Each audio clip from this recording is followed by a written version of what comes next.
Now it's time for public input, and I'm looking to see, make sure that there is not when you speak. We have David Monk, and I believe you would like to talk a little bit about the Regional Recycling Center, and if you would, please remind us where you live and limit your remarks to 5 minutes. That would be great. Dave Monk, 115 North Market, Champaign.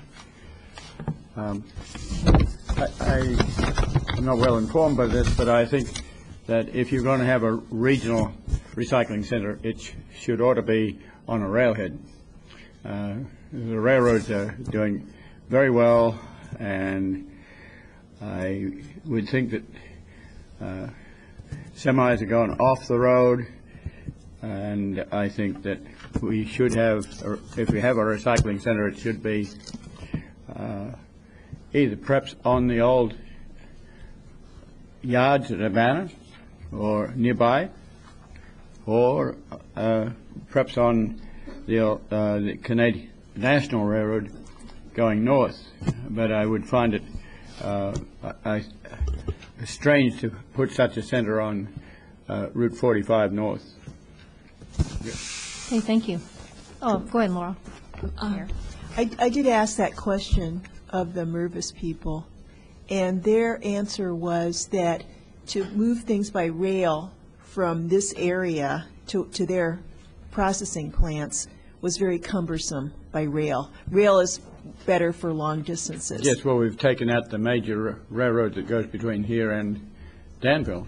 But if CSX puts that back, that would be a very good reason for having that sort of facility on that rail bed. Well, I mean, maybe they could move their plant at that point, but right now they didn't think it was feasible, because I asked that very same question. Well, Norfolk Southern's last advertisement was like 1 ton of freight, 460 miles. It just beats moving stuff by semis dead, and so all the road repair, accidents, whatever. I don't see the sense in it. There must be an outlet to go north or south that doesn't have to go through Danville as a primary moving place. Thank you. Okay, thank you. Brian Dolinar would like to address us with regard to the issue of racial profiling. If you come up and again remind us of your address and keep your remarks to no more than 5 minutes. Good evening. My name is Brian Dolinar, and I live at 303 West Locust in Urbana. I also am here with Champaign-Urbana Citizens for Peace and Justice, a group that's concerned about issues of police accountability, racial profiling, among other things. I also work with the Public Eye newspaper out of the Independent Media Center, and in this month's issue of the Public Eye, our February Black History Month issue, which I have left copies of outside before you leave, I have a story about the racial profiling numbers that have come out. And in the Public Eye, we cover the stories that don't typically get reported in the mainstream media. In the case of the IDOT racial profiling numbers, they came out in late July. There was no account of the numbers in the local News Gazette. There was no discussion before Urbana City Council or Champaign City Council. They were sort of, I'm afraid that there's some desire to sort of wish these numbers away, and so I think it's important to keep them a priority. Now, tonight addressing the issue of a nuisance ordinance in Urbana, it's somewhat troubling to me to hear much discussion and time spent on this when I don't hear many problems about people unable to evict individuals, or it seems like there's mechanisms in place that if there's a renter that's noisy and troublesome, it seems like there's ways to take care of it. In the case of racial profiling, it needs to stay a priority, and we would like to see the same kind of time and energy and interest around the issue. The racial profiling numbers have been coming out for 4 years now. They are part of legislation that was signed by President Obama. And my guess is that there's probably maybe 7 of 8 of you voted for Obama. And we would like to think that more than just the man, that we can follow through with the policies and do something about these numbers coming out. In Urbana now, according to the IDOT numbers released, Urbana has the worst racial profiling record locally. The ratio, the disparity index that is called by the IDOT, the Illinois Department of Transportation, the numbers they come up with, and the numbers are themselves somewhat misleading, and we have other people saying that they very much minimize the degree of racial profiling taking place. The disparity index in Urbana is 1.47. That compares with 1.34 in Champaign. It compares with 1.27 among the Sheriff's Department and 1.36 with the University of Illinois Police. So the record in Urbana, 1.47, is the worst record here locally. In the past, the way that this has been explained in past years, the explanations are inadequate. There's the claim that half of the people who are getting traffic tickets come from Savoy, Champaign, or Rantoul, and they get tickets they're stopped in Urbana. 1 more minute. Okay. Certainly Urbana, as much as I would like it to be, I don't think it's any great destination place for minorities here locally. That's not a really plausible explanation, and we are a larger community that is comprised of Savoy, Rantoul, Champaign. The other explanation is that calls, the police go where the calls are at, but we found in FOIAing the information from METCAT, there's 3 times as many calls that come from campus as anywhere else in the surrounding community. So anywhere students are, that's where the issues, that's where the calls are coming from. Yet we don't see the same kind of heavy patrolling around student communities that we do around poor and black communities. We are concerned about these issues. We want to work with the City Council about them. I have one real obvious solution, which would be to look at all those traffic stops and the tickets, cull them, and see who on them will be the indication of the minority, the race. Also will be the indication of the police officer involved in the stop.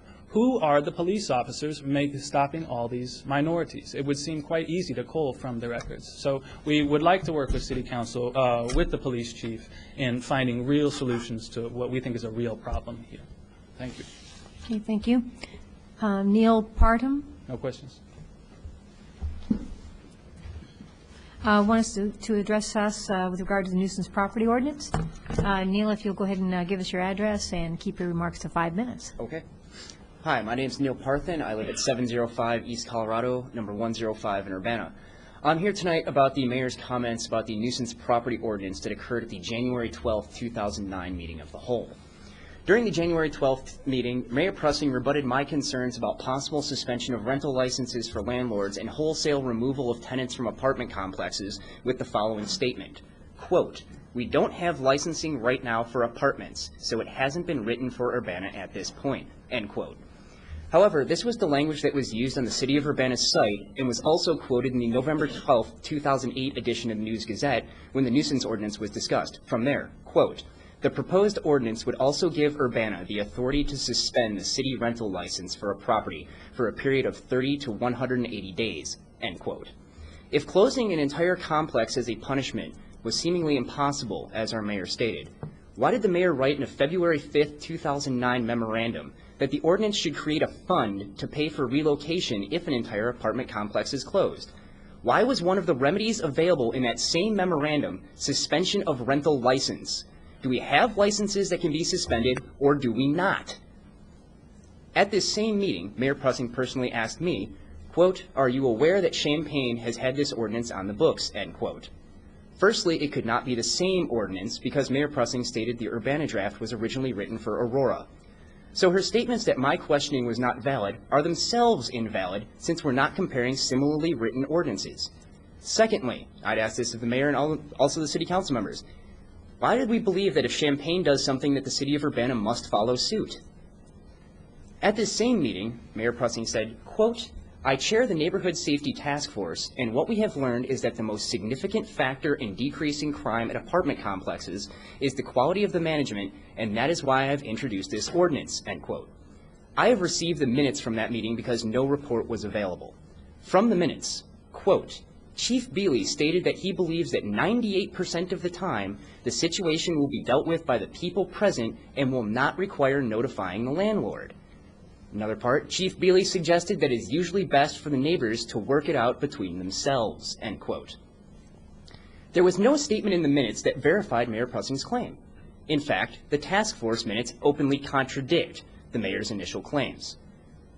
At the January 12th board meeting, Mayor Pressing stated after my public comment, quote, but I'm concerned about your statement that the reason we have a civilian review board is because of racism. I sponsored that and got the task force to work on it, and that was not the rationale. So where do you think, where are you coming up with this idea? The people who supported it didn't support it for that reason. That was never a rationale for a civilian review board in Urbana, end quote. In fact, the public record of Urbana City Council meetings, chaired by Mayor Pressing, in addition to print and electronic media reports, more than insinuate the relationship between racism and the Civilian Review Board. A News Gazette article written by Mike Monson on August 22, 2006, shows that Police Chief Mike Bealey stated to the City Council in his presentation that the Urbana Police Department has had to buy new video and audio equipment for their squad cars. The goal, he said, was making traffic stops easier to review in the police efforts to combat racial profiling. 1 minute. I would hope that the mayor would be aware of such expenditures of public funds, especially the reasons that they were being given. In that same article, Randall Cotton, who's also here tonight, presented the 2005 Illinois Department of Transportation data that said that 33.4% of the traffic stops in Urbana were made up by minorities, but just 12.2% of the driving public. To that, Alderman Smythe was quoted as saying, that to me is what stands out in all of these numbers. It hits you between the eyes. At the same 2006 meeting, Aaron Ammons also talked about this issue.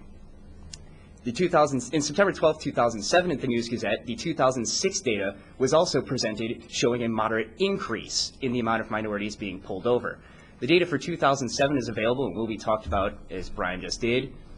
And I find it very difficult to believe that it wasn't involved with an issue of racism because Ricky Baldwin, a friend of mine who I also talked with, said that multiple times this issue was being brought up at those task force meetings, and he was pretty surprised that I made that quote to him from the mayor.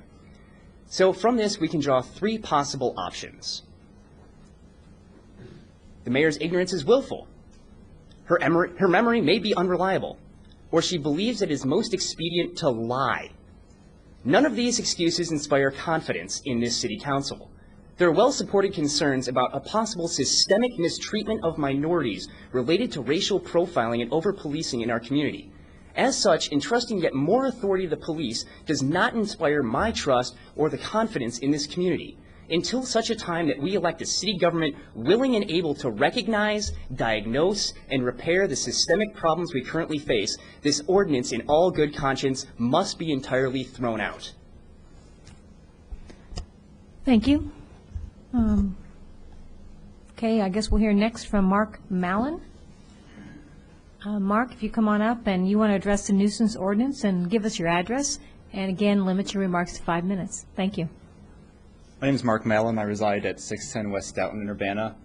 A lot's already been said about the nuisance ordinance, so I won't repeat a lot of stuff. I agree with everything that Neil has said. And I have several concerns about this, the main one being the discrimination. If landlords have this ordinance hanging over them, they're going to be a lot more careful about, who they're letting in their units and who they're going to rent to. And there's a very distinct possibility of more discrimination and racial profiling between landlords and possible tenants. So I think that with the recent report about racial profiling in Urbana, there should be a major concern about this ordinance, and that's one of the main reasons why I oppose it. Another thing is that the argument has been made that we should do this because other cities like Champaign have done it. And I would just say that Urbana is not Champaign. We do things differently from Champaign, and I think that's a good thing. I don't know about you, but I like my recycling in Urbana. So once again, I just think that this is a bad ordinance because of the possibility of discrimination. And I won't repeat anything else that's been said because it's already been said. So thank you. Thank you. Go ahead, Mayor Pressing. Since when did you get the idea that we want this ordinance because Champaign's doing it? This is just because we said Champaign has the ordinance, no one has ever said we're doing it because Champaign does it. There's plenty of cities that are doing this. Well, I mean, you're just reading into things, things that I never said. I get told why I sponsored the Civilian Review Board by someone who claims he worked on it. I never saw him at any of the meetings. So I think you're just kind of making this stuff up. Well, I know that we're not doing it because of Champaign, but it is. Well, nobody's ever memorandum. said that, and we're free, if we have an idea, to look at an ordinance from some other city. That's the way we do things. We have very open process here. And to be quibbling and saying, this ordinance from Aurora is the Urbana ordinance. No, it isn't. It's a draft, and we're working on changing it, and we're listening to what people have to say. And if you want to introduce that now this is an issue of racial profiling, well, that's really amazing. It's an issue of You don't seem to discrimination, I think. care about the people that have to live in very deplorable conditions because a landlord isn't paying attention. I know what it's like to be a tenant because I am one, and I can say that it's very difficult, just getting basic things fixed in your apartment. And I think that this ordinance would definitely strain that relationship between the landlord and tenants, and that's another reason why I don't support it. Thank you. Dennis? Of course, I think Are you you should, addressing this to our to the speaker? gentleman here. You did express a concern about us building an ordinance based on or comparing it to the Champaign ordinance. Of course, you realize that we do live right next door to Champaign, with your conjunctive municipalities. It's useful to have similar laws and ordinances as our neighbors. We haven't adopted an ordinance at this time. We're reviewing it. Actually, we've been reviewing it for about 2 months. We've had a lot of public input, probably about 3 different meetings here in front of the City Council where people like yourself have come up and made comments about it. It's still a fluid document. There are 7 or 8 individual cities' ordinances that we have been given as a reference in comparison to the one that's being proposed. But, it's a proposal. We're not finished with it. We're having discussion. I think you should give it some more time because this is not a done deal yet. Thank you. Okay. Is this for our speaker? Go ahead, David. Sort of a coming events here. Later on in this meeting, we're going to be talking about that criminal nuisance property ordinance a little bit more. One of the things that we have here that we're going to be discussing is a huge chart comparing all sorts of facets of various ordinances that already exist, and it's from Champaign, Bloomington, Peoria, Springfield, and also Evanston, Aurora, Joliet, where I was born, and Kankakee. So it's not just a Champaign thing. It's still up to us to try to build something that makes sense. And again, I'm still not quite sure I'm on board with this yet. But we're taking pieces from different places, and it's you can't really say this is the ordinance because we won't really know what it is until it's finally fully cooked. But there's a proposal on the table, correct? There's a proposal on the table. We've got a draft that is so draft that even from there you can probably see how it says draft only, and it leaves things in mid-sentence and stuff like that. It's clearly an outline on which we're building, but we don't have and are not going to have the finalized text for quite a while. One of the things, certainly it won't be until after the 24th of February, where I understand that there's going to be an additional discussion of this with the Neighborhood Safety Group. Oh, okay, so this soup ain't soup yet. We'll see how it turns out when we've had a chance to put it all together. Any other comments for our speaker? Okay, thank you very much. Yeah, I would just add, my main point here is the discrimination, not Champaign or Aurora or whatever. That's my main concern. So I hope you guys do appreciate that concern, especially in light of the recent data about racial profiling in Urbana. So if you take one thing away from my speech, take that part. Thanks. Okay, while we're on the subject, Wayne Johnson wanted to, not necessarily speak, but wanted to have us note that he is in opposition of the criminal nuisance property ordinance. Next, Diana Visick, who's going to come present to us on the restorative justice talk. So if you'd please, okay, note your address and then keep your remarks to 5 minutes. Thank you. Hi, I'm Diana Visick, and I live at 608 West Pennsylvania Avenue in Urbana. And I'm here to remind you that this Thursday, the 12th, at 7 o'clock, in the auditorium of the Urbana Free Library, the Champaign County Libertarian Party will be hosting Sally Wolf, who will be talking about restorative justice. Sally is head and founder of the Illinois Balanced and Restorative Justice Initiative, which is a statewide program for helping communities find better alternatives to the current criminal justice system. And they've developed all kinds of methods for working with offenders who often, believe it or not, don't understand that they have offended, that they have actually hurt a particular person. Our criminal justice system at the moment is designed to make it so that if you have done something like, been a burglar, that you have committed a crime against the state, not against the victim. It is the state versus the offender. And the victim is somewhere off to the sides. Even if there is a victim impact statement, it's still not a personal thing. And there are apparently many offenders who just don't get the idea that they've actually hurt another person like themselves. And until they get that idea, they're going to keep with their bad behavior. And this is why we have repeat offenders. This is why we're having such difficulty dealing with neighborhood safety issues, with crime issues. All this sort of thing is because offenders don't seem to get that they've done anything wrong in our current system. And this has to change. So whether or not this becomes useful to Urbana itself, it's useful to think about alternatives, because what we're doing right now is not particularly effective. And so we need to think about something else that could be more effective in terms of actually going to the heart of the problem, which is the person who is committing the bad behavior. So I urge those who are concerned about the city of Urbana and about our locale in general, and about some of the issues that have come up tonight about racial profiling and other issues that are sort of auxiliary to crime-type issues, to please come to this talk to get some new ideas so that we can start discussing in our community what we could do that would work better than what we've got. So thanks. Okay, thank you. Belden Fields, if you'd come on up and state your name and address. And Belden wants to address two issues, nuisance ordinance and racial profiling. Please keep your remarks to 5 minutes. Thank you. Yes, Belden Fields, 206 West Pennsylvania, Urbana.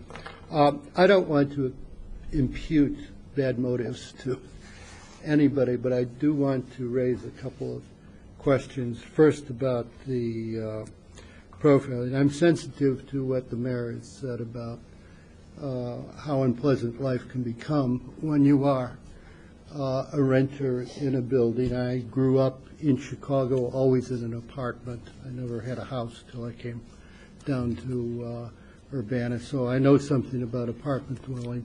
I also, before I went to graduate school, worked as a caseworker for the Cook County Department of Public Aid in Cabrini Green, and I came to understand problems that arise like this.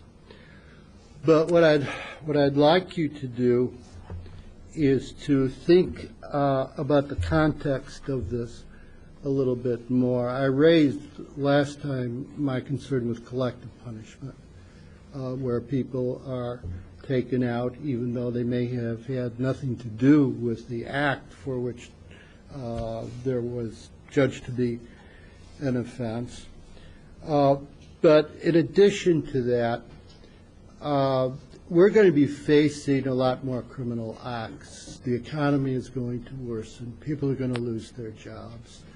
We're going to come into a situation that I believe is much more serious than we're in now in this community in regard to housing. And I think we're going to have to be very careful about not losing any of the housing that we have here. We talk about closing down, possibility of closing down whole complexes of housing. Also, I think we're going to want to be careful, and this was alluded to before, not to discourage people from taking Section 8 people or not taking poor people who are desperate for housing into their complexes because they don't want to become entangled with the city in this manner. I think we do need to think deeply about those issues before we adopt any ordinance that has this kind of approach. And I think we ought to heed what Chief Bealey had to say, that he felt that law enforcement or neighbor-to-neighbor relations could deal with this adequately. I did look at what Mr. Gehrig alluded to, which I hadn't seen when I was here last, about comparisons between ordinances. And a couple of things occurred to me that maybe they were going far too deeply into the way people behave normally.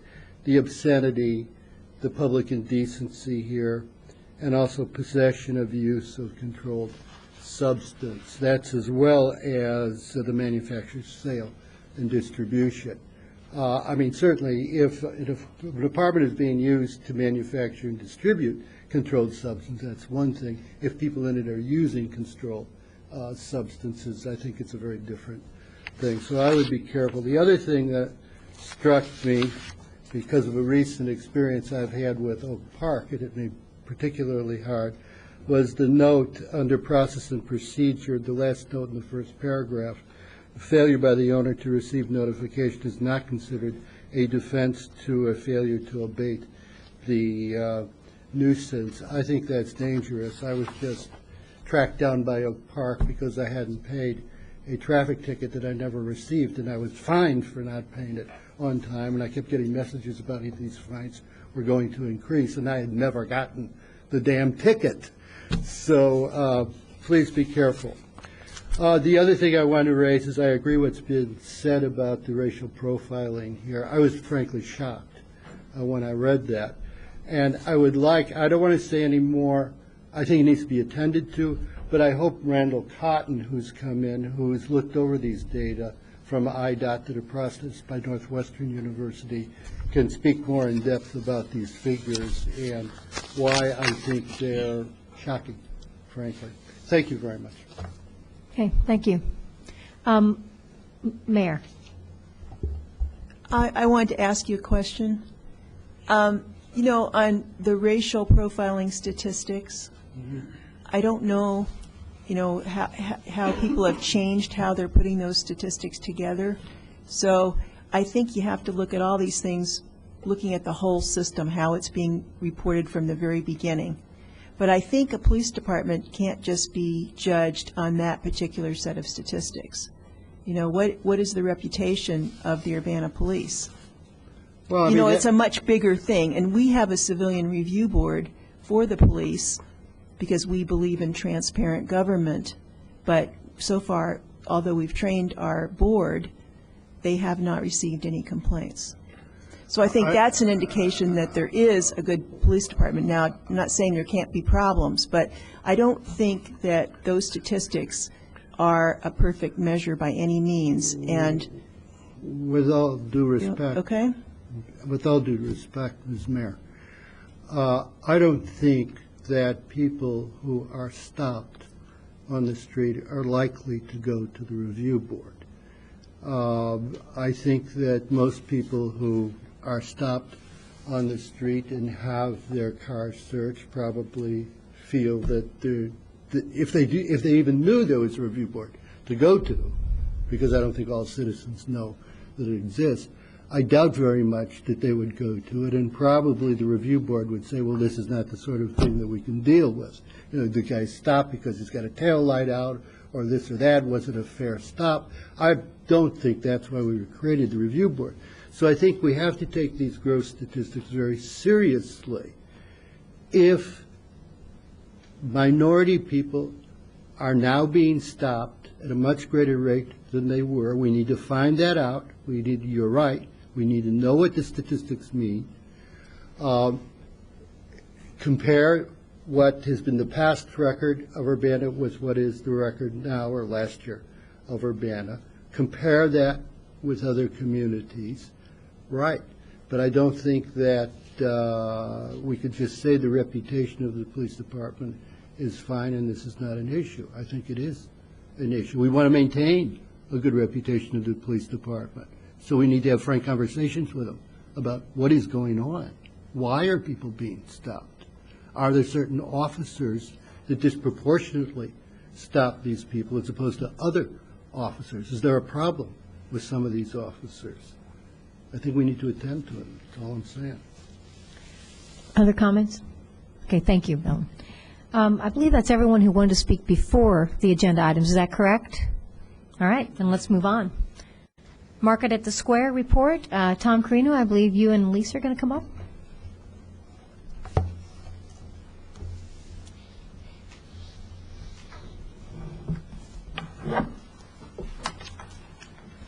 Evening. City staff has traditionally provided City Council with a written report wrapping up the market season and a presentation, again, wrapping up the market season. So I want to introduce Lisa Braultz, who is wrapping up her first very successful market season with the 2008 market season, and is planning for what will be a very successful 2009 market season. And at this point, I'll turn it over to Lisa. Thank you. Hi.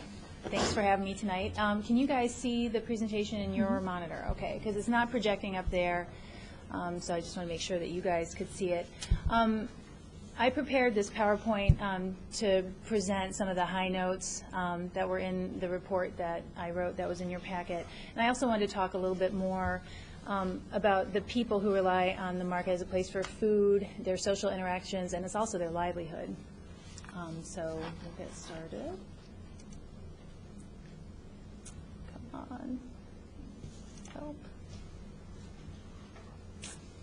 Don't like the blank screen. Hang on a sec.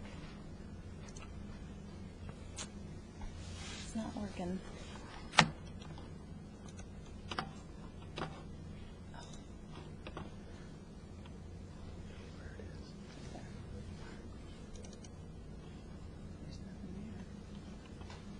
Should I go get my jump drive? Yeah, do you have your flash? I do. Excuse me one second.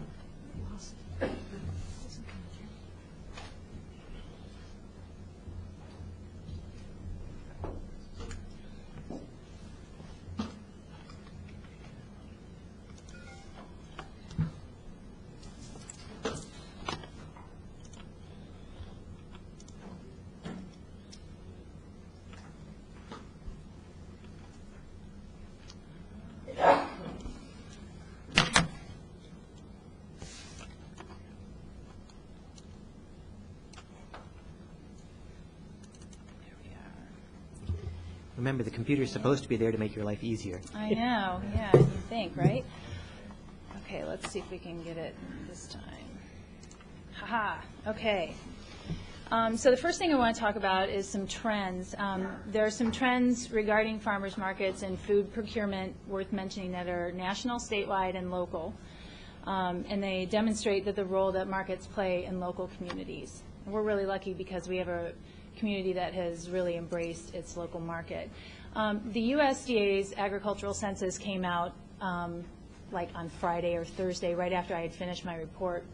So I wasn't able to actually put in any numbers for context. But direct food sales, as you can see, sold by farmers directly to households, which includes on-farm sales as well as sales at farmers markets, jumped quite a bit in a 5-year period. And that's pretty significant because it means more people are going directly to the source for their food. They're going to farmers markets, they're going to farms. They're finding other ways to get their food other than a traditional grocery store. The number of farmers markets in Illinois is expected to be somewhere around 275. I made a phone call today, and they don't have all the data in, but that's their estimate. So it will have gone up fairly significantly also for the state of Illinois. Locally here, our vendor numbers have stayed about the same for the last few years, within 150 to 160, with a big spike in 2007 of 168 vendors. Our community groups and performers have risen incrementally every year.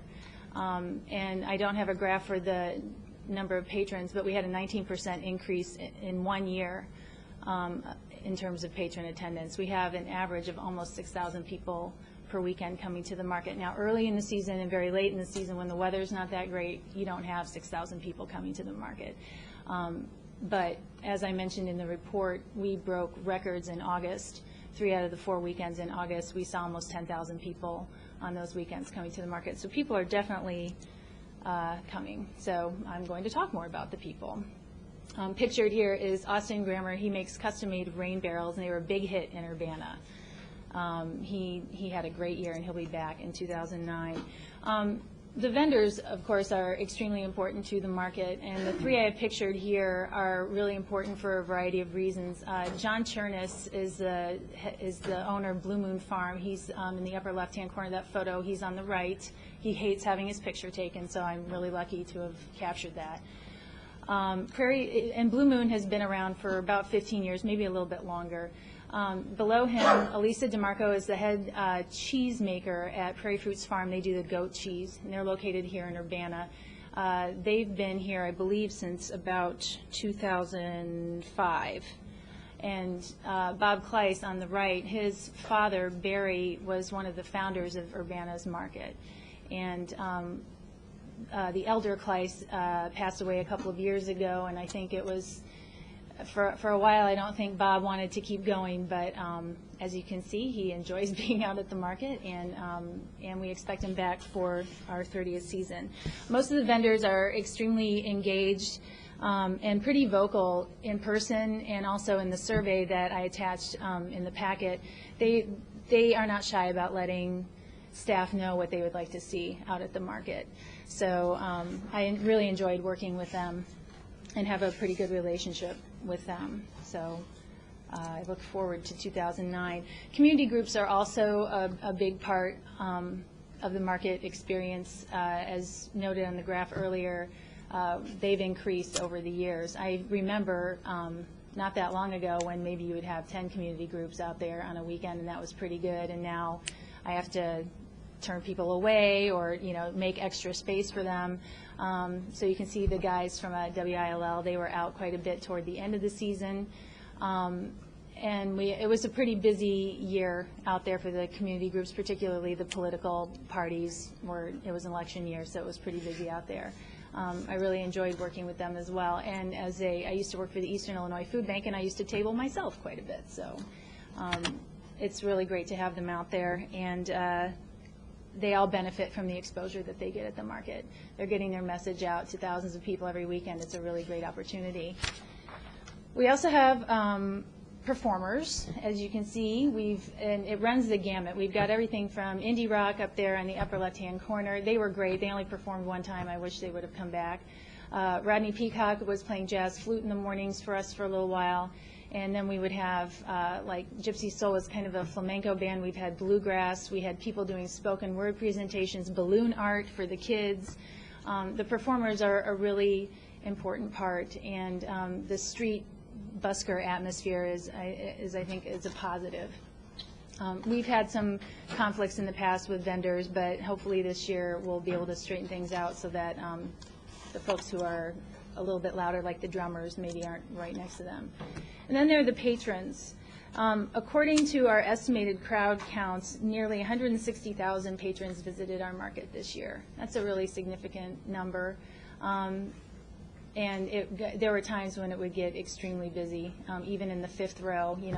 For a long time, nobody wanted to be in that last row, but many, many weekends it was almost as busy as the other more populated rows. So the patrons are extremely important, and we like to find things for them to do and get them to come out, and that's where the marketing comes in. So on this page, this is the poster that we had this year that was hung all over town. We also had a postcard that we distributed, and I like the font and the chicken so much that we're going to keep it. So we have, this is our logo, and it will be modified this year. We'll add some color, we'll do some more things, but this is the logo, or a very close approximation of the logo that we're going to use. The Sprouts at the Market program was also branded using the same font, and then also a chick. Sprouts is the kids programming that we do, and I'll talk more about that in a second. I still like to use traditional marketing tools like print, radio, and television, and we did receive a grant from the Illinois Department of Agriculture to produce television ads, and we applied for funding again and are waiting to hear back from them. We'll produce more television ads if we are granted those funds. But I'm also really pro using newer marketing tools, particularly social media applications like Twitter, Facebook, and Flickr, and there are examples of all of those in your report. This has enabled us to really reach out to newer audiences, particularly students and younger people who use the social media a lot more than they might actually read the physical newspaper. I'll speak a little bit about programming. Sprouts at the Market is the programming geared toward children ages 3 to 8. There is a big nutritional component. The curriculum, such as it is, was developed by myself and a University of Illinois student named Jennifer Hewitt. She's a dietetics student. And she actually led the workshops and did the farm tours. We wanted to make sure that the kids were knowing where their food was coming from, so they would meet the farmer and then they would sample some of the produce from the farmer's farm. It was a big hit. Also with parents. Parents really liked it too. Most of the parents would accompany their children, so it wasn't like they were dropping their kids with Jen and she was leading them around. The parents enjoyed it, and the farmers also really enjoyed being a part of the project, and they do welcome more involvement in the future. I expect that almost all of them will do it again in 2009, and I hope so anyway. We also worked with the Public Arts Program. Anna Hochhalter, who's the Public Arts Coordinator, came out and put together with members of her commission a mask making workshop. This was the second weekend in October, I believe. She had over, she says, 200 visitors to the booth, but I was around and it seemed like a lot more than that.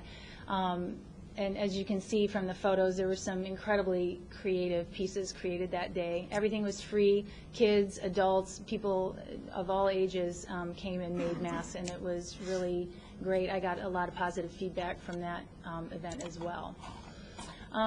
We also traditionally have had a Halloween event, and this year it was Market at the Scare.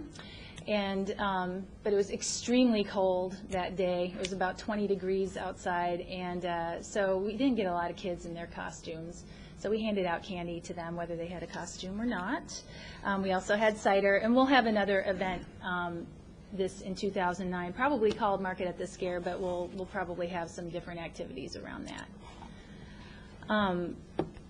Other programming has included, as I mentioned, the Illinois Department of Agriculture, receiving the grant from them. We work with the Urbana Free Library, the CU Public Health District for their WIC and Farmers Market Nutrition Program. The Eastern Illinois Food Bank comes out during peak season to pick up excess produce donated by vendors.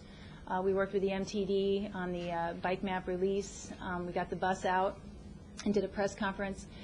And we've also worked with Eastland Sweets, who have for several years provided coffee free of charge for patrons, but I just learned today that they may not be able to do that anymore just because it's expensive and times are tough. So I don't know what's going to happen. I don't know if they're going to shoot the messenger or not when I tell people that we might not have the coffee. So, but they have done it for many years for us, and we just wanted to acknowledge them here, that they've been a big part of the market. And now I'll just talk just for a couple minutes about 2009. Opening day for the 30th season of Market at the Square is on May 2nd, 2009, 81 days away. Not that I'm keeping track or anything. And they're flying by really fast. There are several projects or things that I would like to be able to do in 2009. They include the review and redevelopment of some of our policies and procedures, and there isn't a lot that's wrong with our policies and procedures. It's just my management style is a little bit different, and I want to make things as streamlined and easy as possible. The Sprouts programming is, I would like to expand it to include older kids. probably ages like 9 through 12, and call it Senior Sprouts. That was my daughter's idea. She falls in that age group and would like to have some programming geared for her. And we'll also in 2009, we'll for sure increase the number of program days. So we had 2 events last year. We'll have 4 this year. They're already on the calendar. I've also been working with Dr. Barbara Feast from the Family Resiliency Center at the University of Illinois to find a funding source for an implementation of an electronic benefits transfer program, which is being able to accept food stamps at the market. The machines are too expensive for the farmers to purchase on their own, and so I'm investigating the city actually administering the program, but there are a lot of different things we have to look at first before it's more of a possibility. But she brings a lot of experience and contacts to the table, so my meetings with her have been very good. The marketing and promotion that we're going to be doing this year will be tweaked as the season progresses. So if something's not working, we're not going to keep doing it. And also, I wanted to attract more produce vendors. That's been one request from patrons, is that they would like to see more variety of produce out there. A lot of our vendors grow the same things year after year because they're successful, and you know, they sell well. But I am planning to attend more events and to do more outreach into the vendor community, not just here in Urbana, but you have to go a little further sometimes to find people. Kankakee, Peoria, people are willing to come to the market. Once they find out how many people we attract, people are a lot more interested in coming to our market. So that about wraps up my presentation. We had a great year, and I'd be happy to take any questions or comments if anybody has any. Bill, you want to make a comment first? Or a question? If I could. We're going to add 40 bike parking spaces on the west side of Walnut, north of Illinois Street. 4 of the bike racks are going to be decorative, artistic in nature. And I wanted to make sure that we added that. Yeah, we had, Streetscape met on Friday, and I had already submitted my report, and I failed to mention it here. But yeah, we'll have lots of new bike parking, and they'll be located right next to where the Zip cars are as well. So people will be able to park their bikes for the market or for Zip car.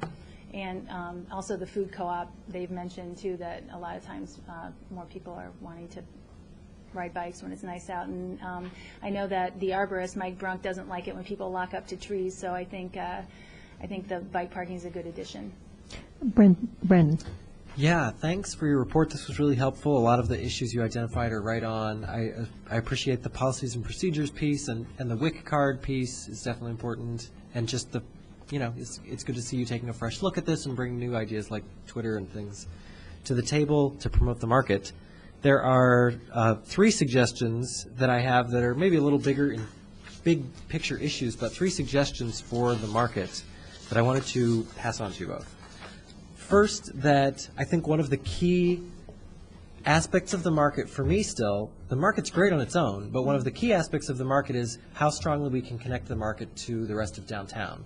That when 10,000 people show up every week, the market's great, but it's also their chance to buy shoes at a locally owned shoe store and bakery at, Mirabelle's, and hang out at the cafe and the bistro and all the restaurants, and to spend money on local businesses and in the heart of our community.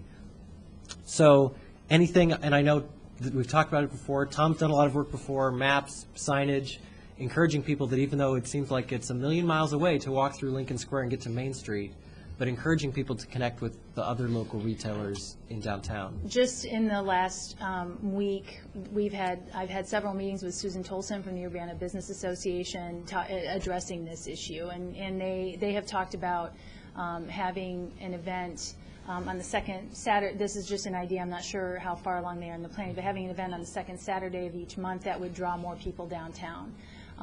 But this is definitely something that I'm interested in doing as well. Yeah, I think the synergy, there's so many, even the library has things going on Saturdays. There's so much other stuff people can do downtown as well if we made it a bigger event than just that piece of pavement, which the market's great alone. But the second thing I wanted to pass on is that I think the electric power and the generators thing is a physical thing that could make the market better.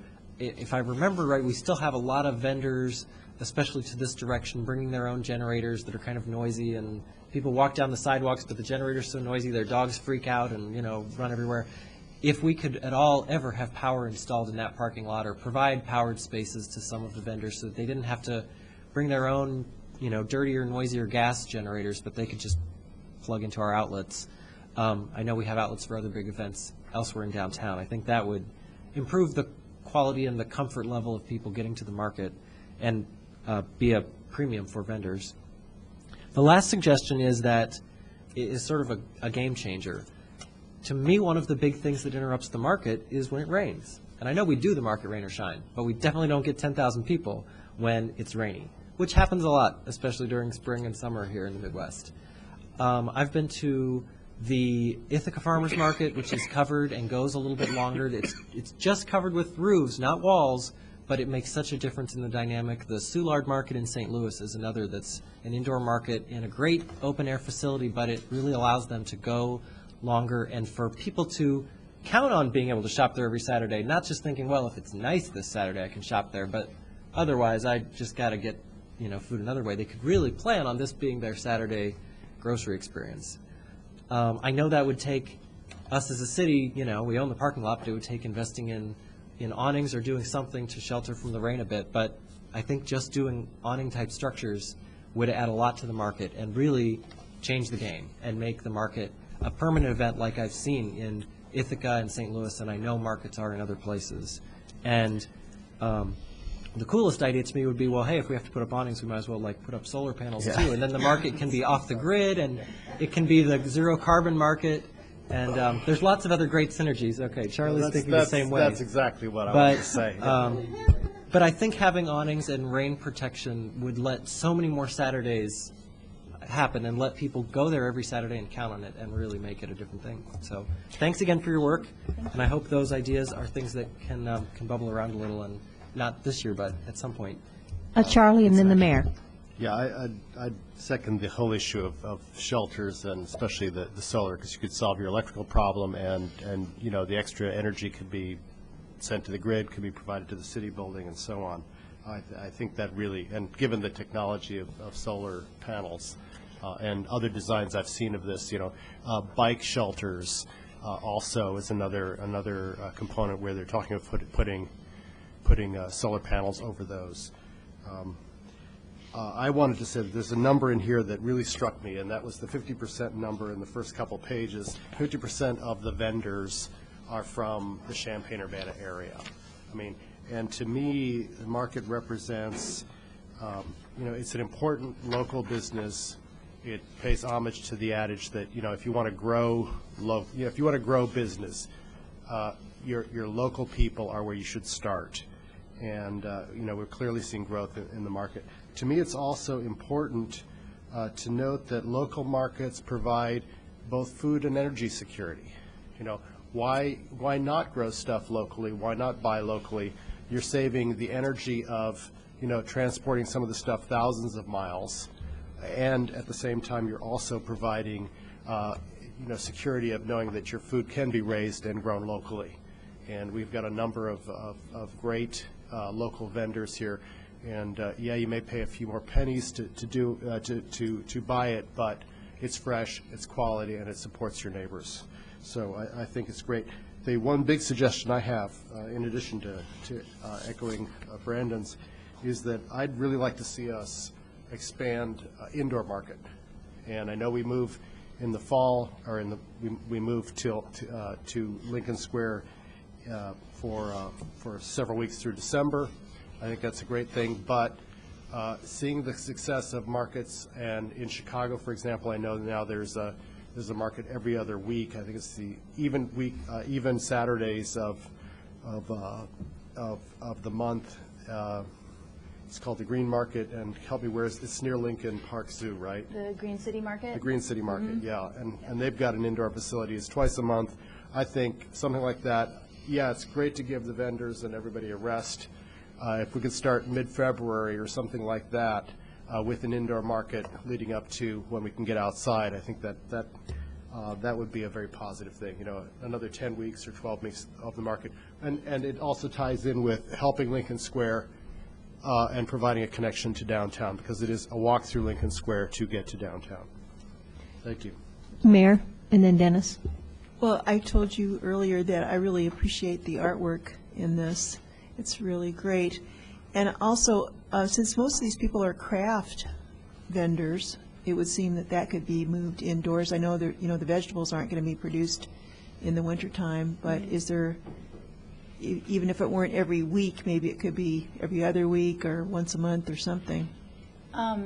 Actually, speaking with some of the food vendors, a couple of them, Blue Moon being one of them, have added infrastructure on their farms that will permit them to farm certain things year-round. So there will be food available from some folks year-round. So I think, to me, year-round in Illinois is 10 months. I think January and February are a good time for people to just sort of relax and start preparing for the next year, order their seeds, things like that. And also for art and craft, they're usually coming off of a holiday season and might want to take a break as well. So when people ask me about a year-round market, to me that has meant about 10 months max, because you need those 2 months to prepare. Dennis? Well, it's a good report, and it shows we have a very vital and active market, one of the strongest in central Illinois, I'm sure. So congratulations on that hard work. I was just going to add that, we do think of the market as being a produce and a food experience, but we do have a lot of craftspeople who come, and apparently they do well because we see them year after year. I know that I only buy my hot pads for my stove, at the local marketplace, and I have sent them as gifts to other friends. So that's a very valuable part, and the fact that we can do that just before Christmas inside is a real plus. And so I would say that anything you can do to enhance the craft experience at the market space, and if it turns out that it's something that can become year-round in association with the, Lincoln Square Village, that would be fine. And there might be even other venues in the downtown area that could maybe support a sheltered market space area in the future that might become under development or something. And I'm not sure the logistics of being right downtown and in that square is a good focal point, and I don't know if it would be divisive to set up an auxiliary spot, at another location or not in the future, but it's a thought maybe for specialized items or the craft. I don't know, there might be a future time when there's the produce market area and the crafts develop at a location that's also in, a downtown area but nearby. So these are just ideas that come out. Okay. Thank you. Okay, thank you. Okay, Lisa, thank you very much. Great report. Thanks. All right, let's go ahead and move on to ordinances. First one to consider being ordinance number 2009-02-007, an ordinance approving further modifications to the City of Urbana and Urbana-Champaign County Home Consortium for fiscal years 05, 07, 08, and also some further modifications for 09. Libby?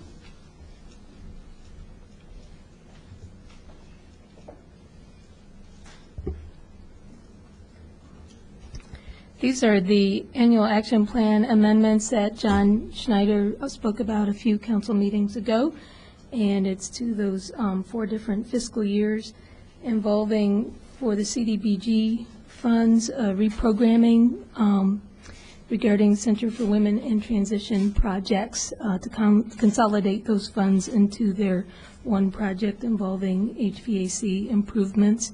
Second set of amendments would reallocate home consortium funds towards the Crystal View Townhomes project, and one source would be from the Urban League of Champaign County Charter operating funds, which are no longer needed, and the second would be to reallocate Champaign County home funds from unallocated funds related to their tenant-based rent assistance project.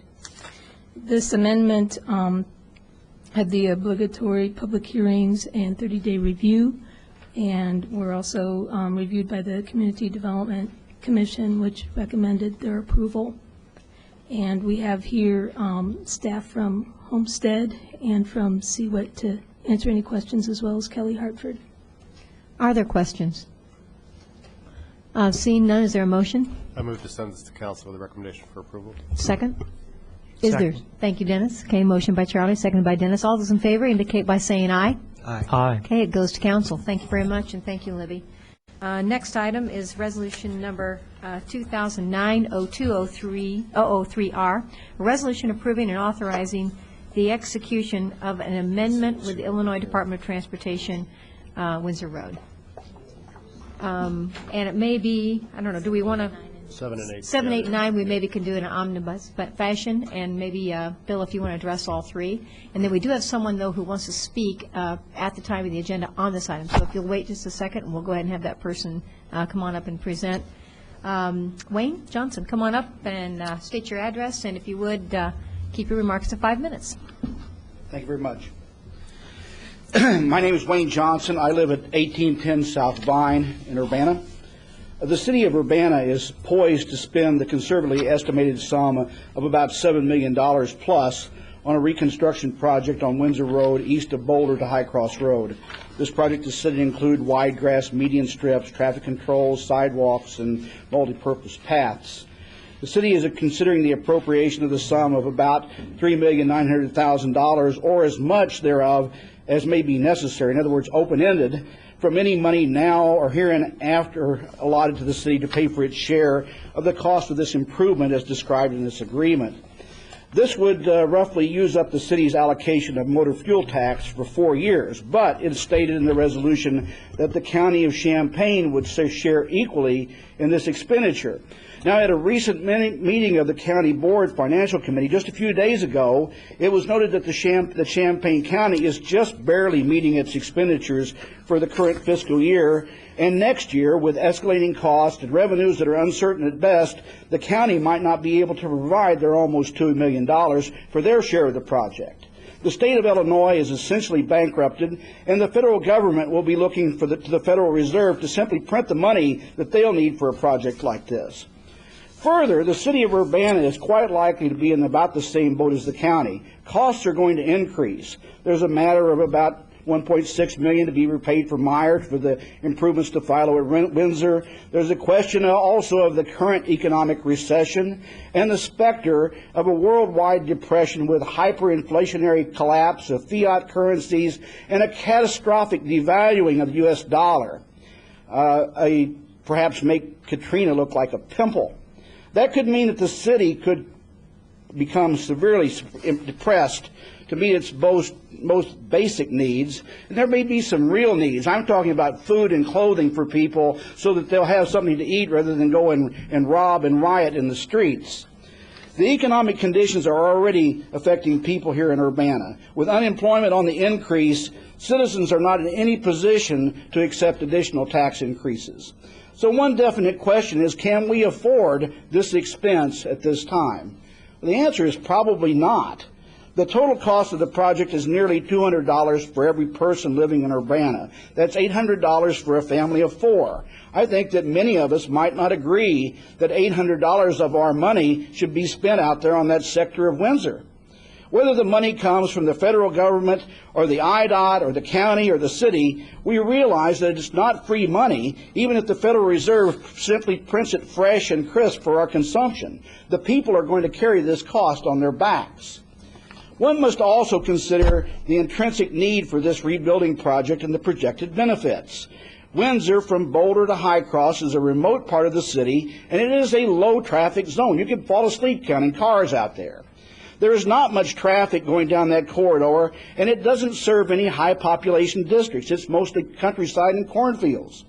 That part of Windsor Road is not a bottleneck to any current transportation needs, and the fact that it is only 2 lanes is not a hazard to safety, and it's not any restriction to real productivity. There's not any factories out there. There's nothing that's going to occur that's going to result in any real economic productivity by increasing that thing to 4 lanes. When one examines the project closely, one finds that its benefits are primarily cosmetic. It's a nicety. Spending this sort of money on beautification projects in stern and potentially difficult times may not be very fiscally responsible. it is quite likely that the city and the county will need this money for more important projects with greater and more immediate utility and more likely positive contributions to the city as a whole. As Belden mentioned, there may be some real and significant needs that are going to arise with this economic recession or depression, whatever you want to call it. I would agree that this section of Windsor does need to be resurfaced, and perhaps some shoulder work would be indicated as part of the refurbishing project. But reconstruction to 4 lanes doesn't serve any useful purpose, but it only serves to inflate the vanity of a few, which is something that we surely do not need at this time. Thank you for consideration. Questions? Okay, thank you.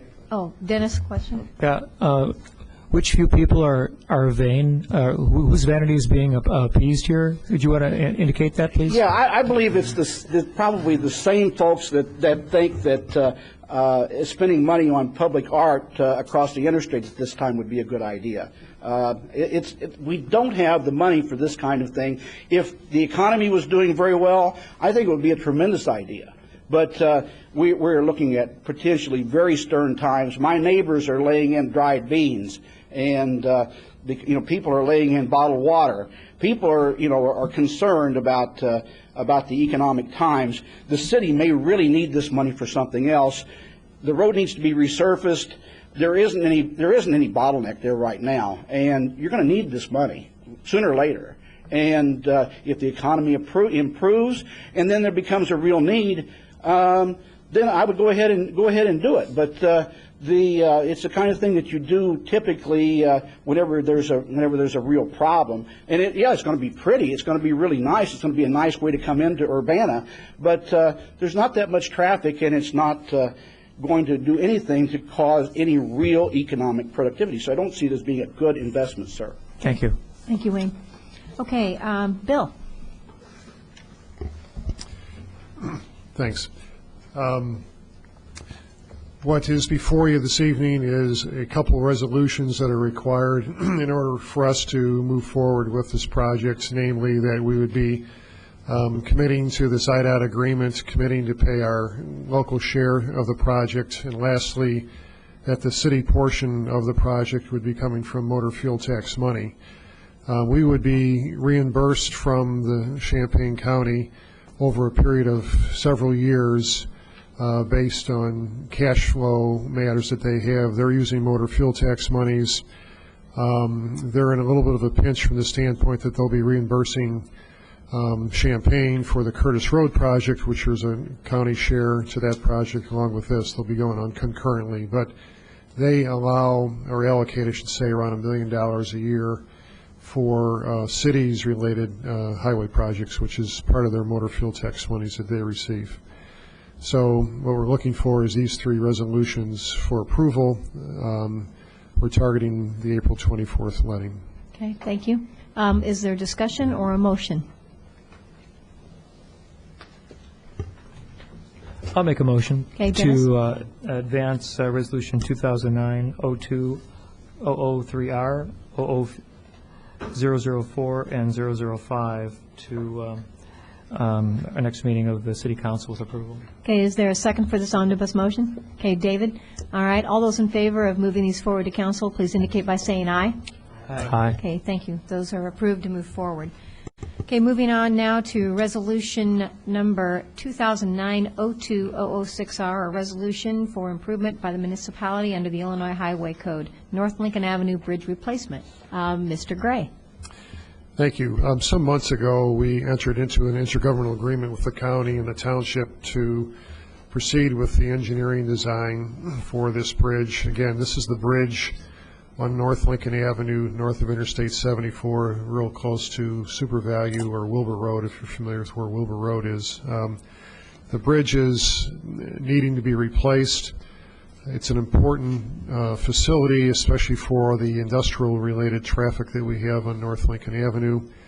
Part of the impetus behind this bridge work is that the township, who has jurisdiction of this portion of Lincoln Avenue, since it's in the county still, would like to jurisdictionally transfer this to the city, and we have at least in our discussions with the township, said that if and when the bridge gets upgraded and updated, that we would be willing to take on that jurisdictional transfer. It's about a 2-block stretch north of here and south of here is in our corporate limits. It is city responsibility. This would kind of make this a little cleaner as far as jurisdiction and maintenance responsibility. So again, we're recommending motor fuel tax money to be used for our portion of the engineering fees. Okay, thanks, Bill. Charlie? Bill, I'm sure there's some mechanism that it's going to be used to keep the road open. I assume, is the road going to be kept open while the bridge is replaced? Is there a plan of how it's going to be done?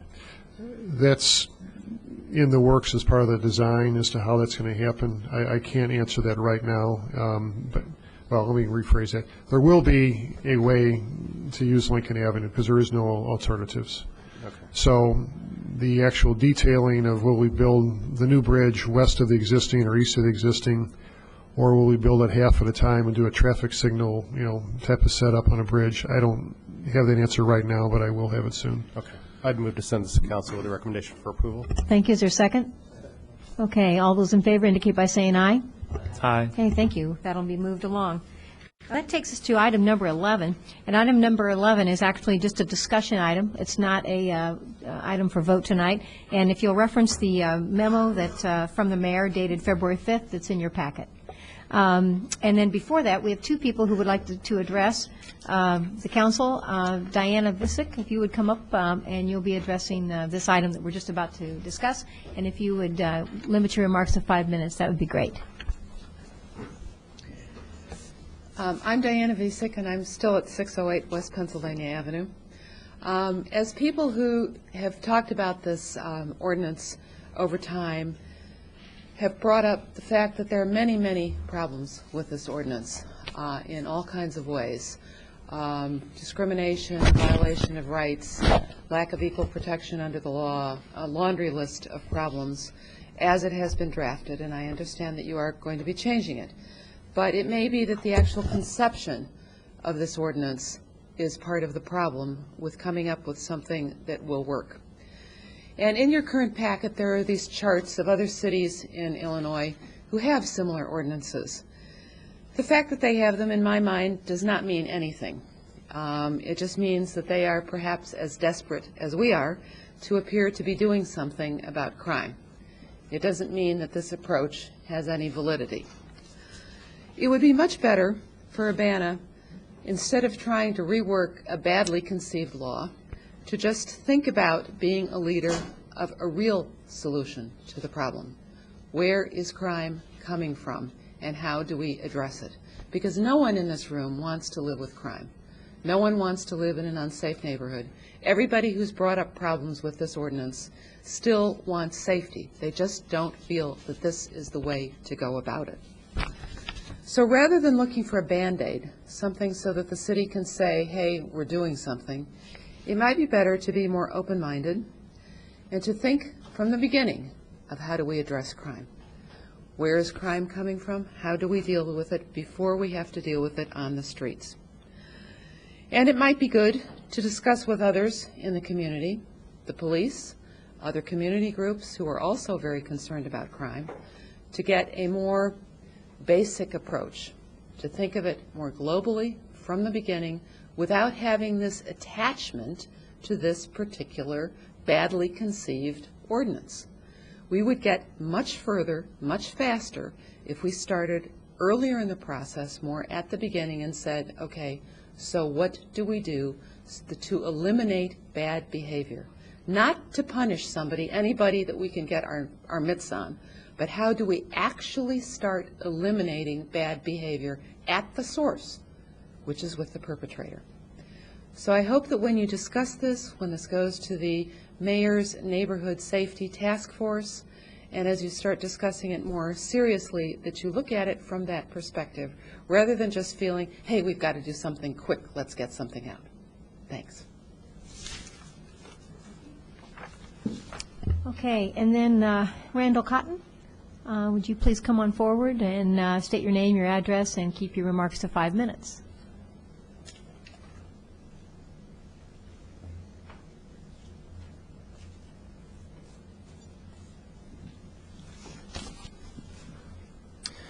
My name is Randall Cotton. I'm at 1912 McDonald Drive in Champaign. I'm a member of Champaign-Urbana Citizens for Peace and Justice. And I wanted to, can you all see something on your screens right now? Okay. I wanted to do something that I did 2.5 years ago, which is draw attention to the severity of the traffic stop situation, in particular black drivers in Urbana as opposed to white drivers in Urbana. This is not something that is properly highlighted by the statistics that are provided by IDOT. The statistics that, the one statistic really that is highlighted by IDOT is what's called the minority disparity ratio. But in a couple of ways, that does not really give you a good idea of, say, how much more likely you are to be stopped over, to be stopped by the police if you happen to be black in Urbana as opposed to being white in Urbana. When I first drew attention to this 2.5 years ago, this was for 2005 data, there was some hesitancy to acknowledge the severity of the problem, I think. This time, I hope to be a little more convincing. I've got actual numbers on the screen in front of you. The first number there, black driving population, that is the estimated population of black drivers in Urbana. And that number is arrived at by Northwestern University as part of the state traffic study. They have also a number on the right-hand side for the white driving population. It's about 5 or 6 times higher. And the numbers for the actual traffic stops, that's the actual data that is provided by the various jurisdictions to the state of Illinois. And so this is data that the city would have. 1,160 traffic stops for black folks and 1,854 for white folks. 1,854 is a little more than 1,160, but it's certainly not 5 or 6 times as much. To recap, 1,160 traffic stops for 3,875 black drivers. 1,854 traffic stops for 21,428 white drivers. So if you take a ratio, how many traffic stops are there for the black drivers in Urbana or the white drivers in Urbana? It's just a matter of division there, and that's the numbers you come up with, 0.30 for traffic stops per black driver, 0.07 for traffic stops per white driver. The number on the left is significantly larger than the one on the right. In fact, it is 3.5 times larger. There are 3.5 times as many traffic stops per black driver than there are traffic stops per white driver, or at least there were in 2007. Now, of course, these aren't exact. You know, the estimates for the black driving population is not exact. It can't be exact. But those are the numbers that are provided by IDOT from research done by Northwestern University. The bottom line, and this is the number I want to emphasize, black drivers, according to the study, are an estimated 3.5 times more likely to be stopped by police than white drivers. These are the references for the record. Be glad to provide them to anybody who asks. And if you do this calculation, how much more likely are you to be stopped? Are you to be stopped if you're just driving down the street in Urbana versus Champaign or Decatur or Springfield? If you do that for all of the major communities in the area and Illinois and Chicago, this is what you come up with. The average for Illinois is on the left. You are only 1.3 times more likely to be stopped if you're black in all of Illinois as opposed to if you're white. 30% higher. 30% higher chance overall. And Urbana's all the way over there on the right-hand side. It used to be the case that Urbana was on the absolute right-hand side. It certainly was the case 2 years ago. Springfield's got us beat now, but in fact, that 3.5 number is higher than it was 2 years ago. 2 years ago, it was only 3.25. The reason I'm talking about this now is because it came up it was covered in the public eye, and it came up in the discussion of racial profiling and discrimination in general. It came up in the discussion of the criminal nuisance ordinance, because the criminal nuisance ordinance gives a great deal of latitude, a great deal of discretion to the police. Wherever there's a great deal of discretion, there's a potential for discrimination and racial profiling. And in the ordinance, at least in the draft ordinance, police officers, maybe even down into an individual police officer, can make the decision as to whether somebody committed a nuisance or not. And even in that case, they really only need to decide that they probably committed a nuisance, as opposed to beyond a shadow of a doubt. So I wanted to highlight this information so that you all are aware. I wanted to emphasize that. Again, the numbers seem to be getting worse. Thank you. Are there any questions? Okay. David? Are those citations in Brian's story? No. Okay. Could you send me the citations? Sure, I'd be happy to. Okay. Thank you. All right. Mayor, do you want to begin the discussion?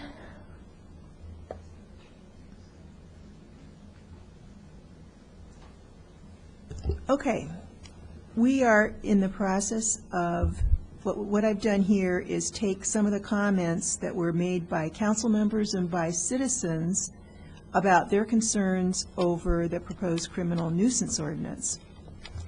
And I also have a survey of other Illinois cities that our Assistant City Attorney Michelle Brooks put together, which compares existing ordinances around the state. Now, one of the concerns was, what if someone has to leave an apartment complex if it's closed because it's too dangerous? What about the relocation costs? So there's some possibilities here. One of them, which I had suggested even before I saw what the other cities were doing, was to establish a fund with the fines collected so that the city could pay up front for relocation. And there are a number of cities that do this, not only by that means, but by other means, and those include Bloomington, Peoria, Springfield, and Evanston. And another suggestion was that an individual unit be closed first, and that closing the entire building would only be a last resort. And I would point out that we were not envisioning this thing as being closing entire buildings, because the experience of Aurora was that was never done, and Aurora is a much bigger city than Urbana. The object of this ordinance is to encourage apartment owners to pay attention to what's going on their property, and if they don't pay attention, to have the ability to fine them. And closing the complex would, be very unusual. There are some times that we have to close buildings for other safety reasons, but that's not what this ordinance is about. The other suggestions from council members spell out the sequence of enforcement in a timetable to make it crystal clear what can be expected at each point in the process. I think that's a good idea. You want people to be absolutely sure what's going on. Establish a training program for landlords, and we do have provisions already for the police chief to work out a safety plan to get criminal activity under control. Third, require notification to the city council if the problem has escalated to the point that the city is considering closing an entire building. And fourth, put in a timetable for review of the ordinance after 1 year. And we, often adopting a new ordinance, we put in a review period. So I think all these things would help meet the concerns that people have brought up. And I've asked the city attorney, Ron O'Neill, to revise the ordinance in accordance with the suggested changes, and the Neighborhood Safety Task Force is interested in looking at the revised proposal on February 24th, and we could bring it back to the council after that. And Michelle Brooks is here, and she drew up a very good survey of what exactly is covered by ordinances in other cities, and what kind of different processes and procedures they have. So I would like to turn it over to Michelle. Thank you, Mayor. I think, as you can see, those of you who have the survey in front of you, actually, Urbana is more on the moderate end of the spectrum in terms of what would qualify or trigger as something that would bring into review under the criminal nuisance ordinance. It is clearly a pattern of behavior that we're looking at, places like things that would endorse or be tacit in gambling, dog fighting, prostitution. The green light is on. Is that it? Just talk closer. I have a loud voice, so I don't want to scare everyone. Okay, so I think the concern here obviously is landowners being tacit in behaviors that are going to pose threats to other people around there. So we looked at patterns or things that would be patterns of behavior such as illegal gambling, dog fighting, which would fall under gambling, keeping places of prostitution. Somebody, I think earlier spoke on the issue of, well, obviously we would want to address situations where drugs were perhaps being manufactured, but we shouldn't be as concerned about situations where drugs were being used. I would call to mind the situation if we actually had a crack house. They're not necessarily manufacturing crack, but nobody should have to live next to that environment. That would clearly pose a threat to the safety of people living next to it. Discharging a firearm, and again, we're talking about, multiple responses by our police agency. There are other jurisdictions that have a much longer list. Mr. O'Neill and I talked about those, and those things, while those triggering crimes, as you can see, are obviously very heinous crimes and very distressing crimes, first-degree murder, kidnapping, things like that. Those aren't things that we can expect a landlord or a property owner to anticipate or be able to abate. The things that we are talking about, again, are patterns of behavior that perhaps with diligence in lighting, maybe some private security patrol, maybe just living on your own property and understanding the kind of dynamics that are going on there might be able to abate. Again, if you look at it on the spectrum of actual remedies, again, once again we fall on the more moderate end of the spectrum. There is actually a jurisdiction on here that you'll notice that one of the remedies that has available to it is forfeiture and seizure of the entire property. So that's not just a closing of the property, that's the city becoming the owner of the property. Fines up to $6,000. That is actually the City of Evanston. And the City of Evanston has a much lower threshold in terms of triggering events as well. Again, Urbana requires a higher series number of events to trigger those events.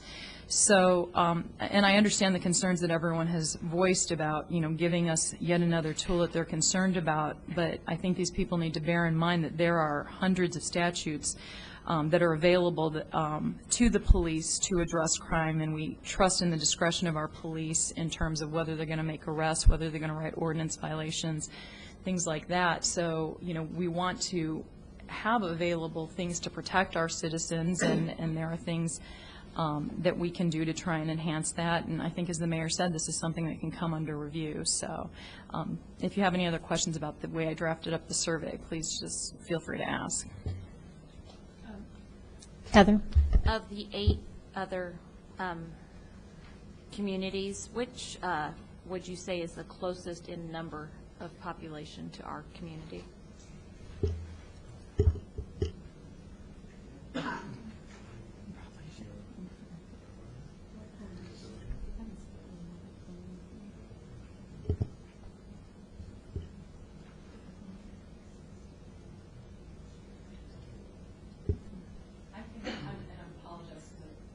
I apologize because I didn't actually look up populations, but I think Bloomington would probably be one of the closest ones to us size-wise. Obviously, Champaign relatively close as well.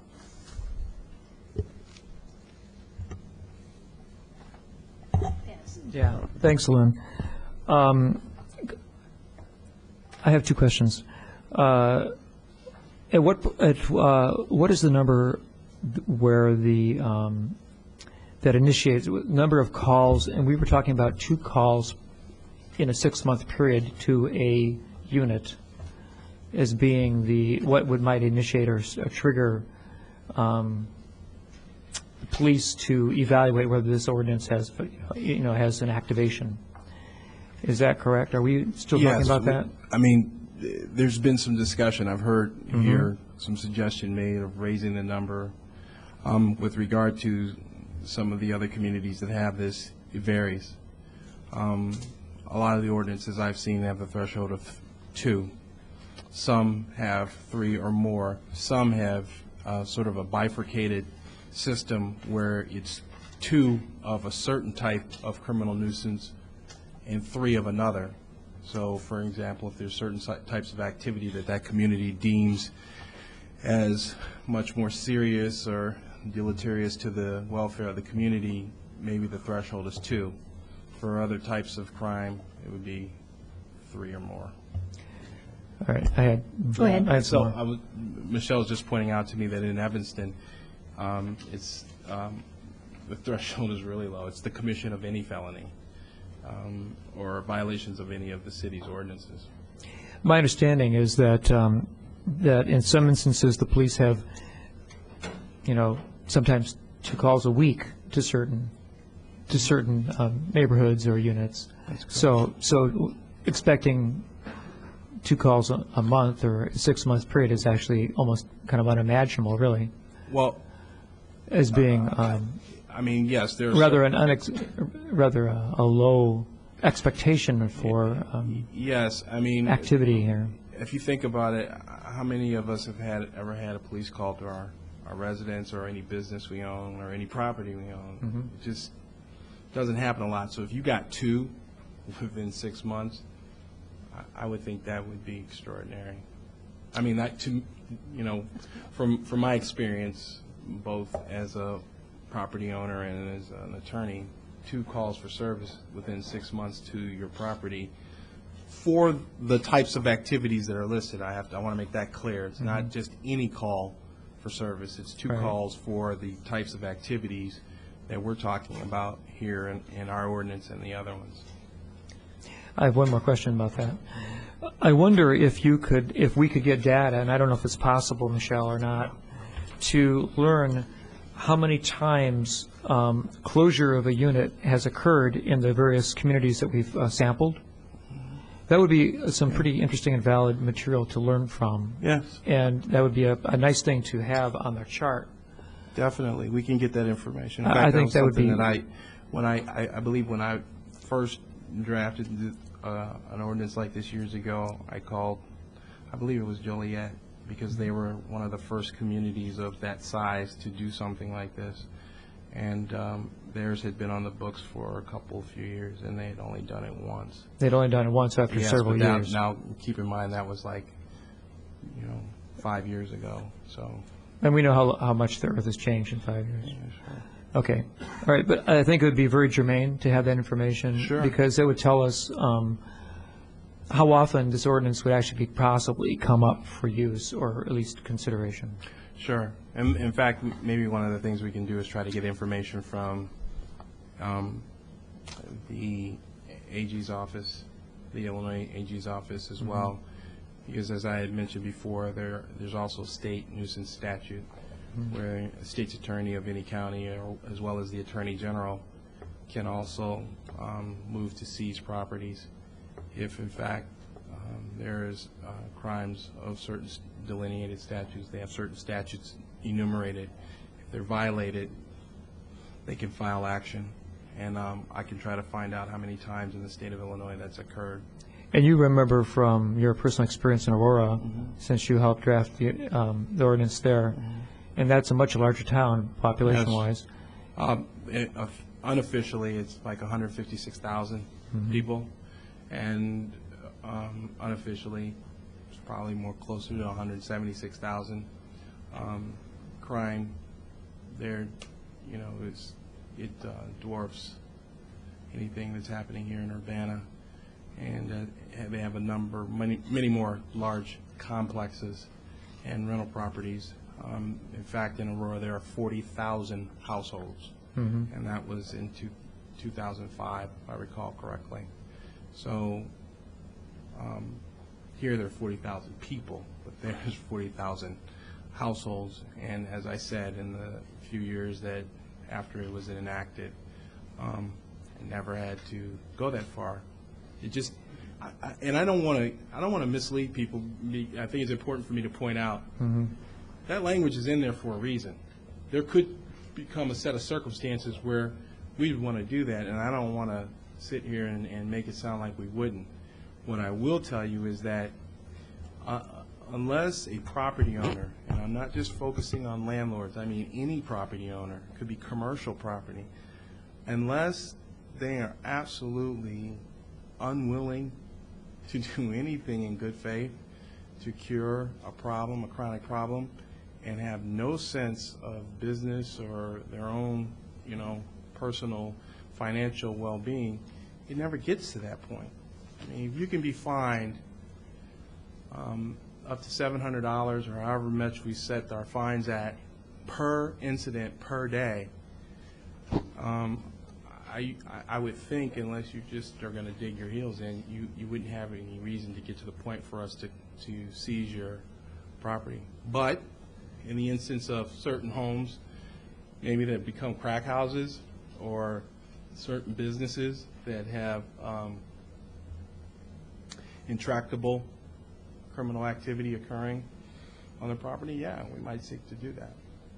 But I just tell you, in a population of 176,000 people, I've never had to do it. Okay, thank you very much.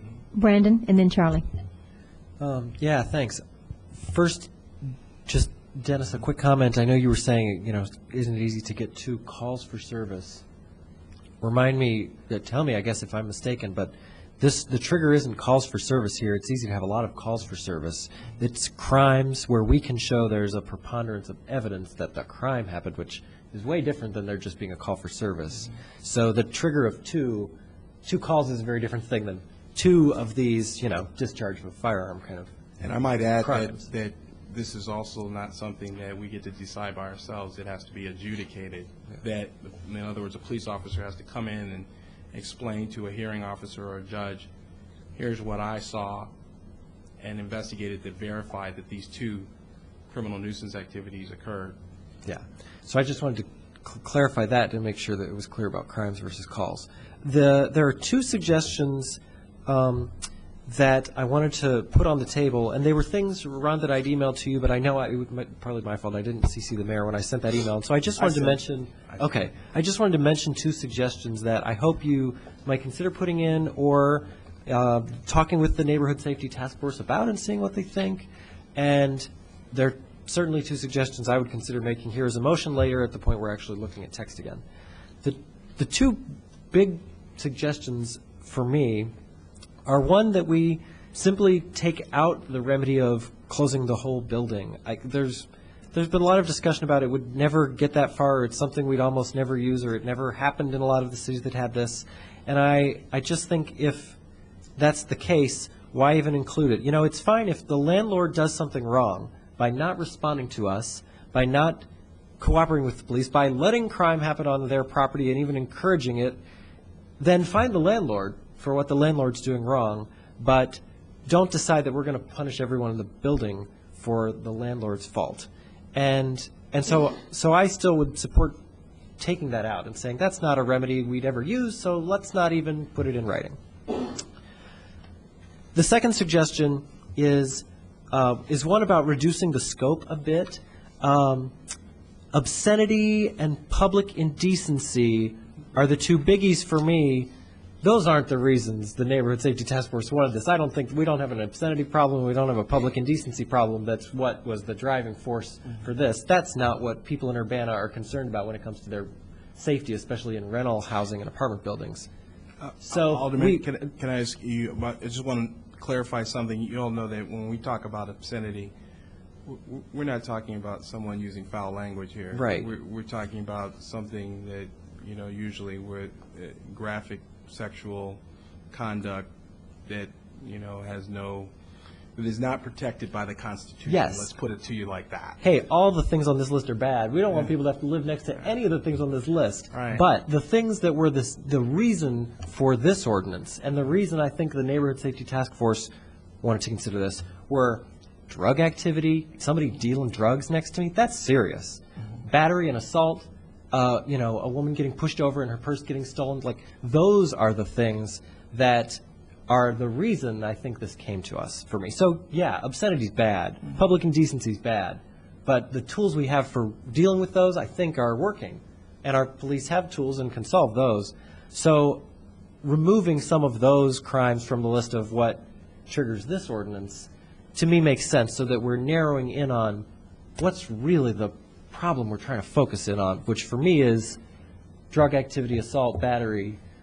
Those are the things that can make life really a challenge for people living in an apartment building, trying to raise kids in an apartment building when the landlord is being non-cooperative or even letting these things continue to happen in the building, and the person next door trying to raise a family there is stuck living next to this. That's the narrow focus, I think, of the key goals for me. So those are the two suggestions.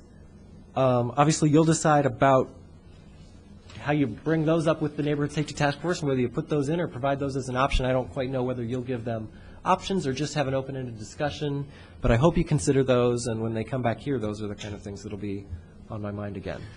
I just wanted to share that I don't have a particular game plan with the neighborhood safety. It was more or less going to be a discussion. I haven't intentionally have not made any changes yet because, quite frankly, a lot of these issues are not legal issues. These are public policy issues. I mean, I've already vetted the law regarding this ordinance, and, at some point, though, you all collectively will have to tell me through motion or through some other method, here's what we want to see as a body in here, and here's what we want taken out, and then I'll put paper to pen and create that version for you. Charlie and then David. Yeah, Brandon covered one issue. More of what I've got is an observation, a couple of them. Urbana's half the size of all the other communities that are on here. And Heather understands that. It was a good question you asked. And it makes me wonder, is this really a needed ordinance? The other observation I make is that there's a separate, you've got two separate lines here. You've got controlled substances and cannabis. That's two separate things. I would argue that possession and use of cannabis, given our other ordinances, is probably not something we really need to include in this, much along the same lines as of obscenity and public indecency. You have two lines here. You have unlawful manufacture, sale, distribution, possession, and use of controlled substance, and right below that, in the survey, there's unlawful production, sale, distribution, possession, and use of cannabis. So you've got two different, you've made it a sort of separate line there for cannabis. Because there's two, and there's a reason for that, because in the state criminal statutes, there are two separate distinct statutes. Controlled substances for purposes of state criminal statutes refers to the things you traditionally think of, that's narcotics, pharmaceuticals, things of that nature. And then there is a separate criminal statute for cannabis, weed. So that's the only reason it's like that, because they're two distinct crimes in the state of Illinois. Yeah, and I'm going to argue that possession and use of cannabis probably falls in much the same sort of level of secondary as obscenity and public indecency. After all, this is a college town, and I'd hate to have things cluttering enforcement of issues that really don't really relate to the underlying issues that Brandon pointed out, neighborhood safety issues that might be more college town related. Okay. David and then Robert. Okay, I had a little slightly more speculative question. One of the comments that we had today was that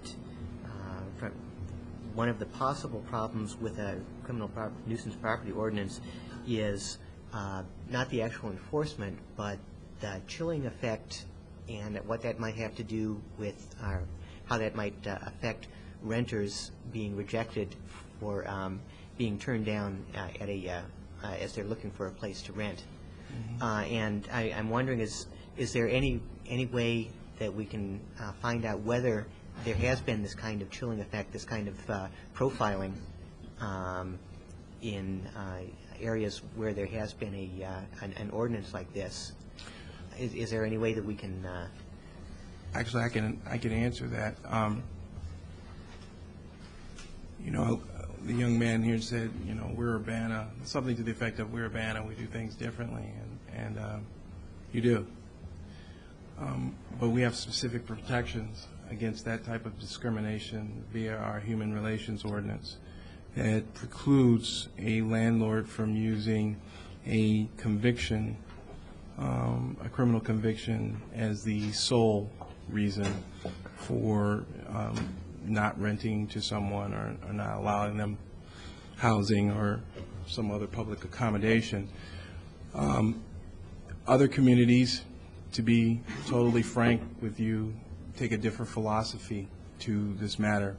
And frequently, not only do they allow a landlord to take it into account, the police departments and most city governments encourage it. There is a philosophy on safe housing, and I've handed out, when I first handed out this ordinance, I think I handed out some stuff to you all, like Schaumburg's safe housing program, where they really do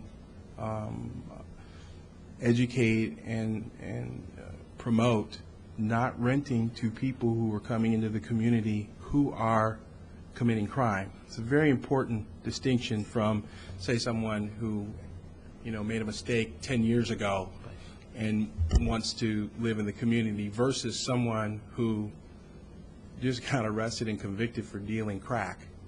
The philosophy is, and I'm not endorsing it or shooting it down, I'm just telling you this factually, that communities do allow that. And to address that concern here, the way our ordinance scheme works is, and this is, I've had discussions with our human relations officer about this, and I believe he is on board, says you may not use these convictions to discriminate unless you can show some sort of business nexus between the decision that you're making and the crime that was committed. However, if you are renting to someone and they continue to commit criminal behavior, I think you have every right, and I don't think it's a violation of our ordinances, to evict that person. I mean, philosophically, they're completely different things. One is about denying you housing, and the other one is, now I've given you housing and you're renting on my property and you're committing crimes on my property. It's a completely different thing. So I think, did I answer your question? Okay. Robert, and then back to Charlie. Okay, then Charlie. Well, I just want to add, it's interesting that Schaumburg has this very aggressive rental registration and landlord training program. They're not one of the cities on this list, okay? And, so, which I find interesting. Do they have something like this? They do, actually. I want to clarify something. I did not instruct Michelle to scorch the earth for the state of Illinois and give us every opportunity. I mean, I had already given you information about Schaumburg's program.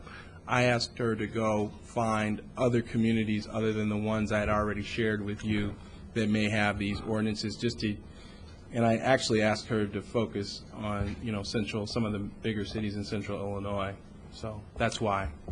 Mayor? I thought it was college towns. Pardon me? College towns. We did that too. Yeah. I said college towns, central Illinois. I gave certain criteria, but I didn't say, enumerate every single community. So I want to be fair about that. Is there further discussion? Okay. I think then we'll see this back after it goes to the Neighborhood Safety Task Force, and then with all this input, we'll see what we get back. Okay? All right. If there's no further business, this meeting is adjourned. Thank you and good night.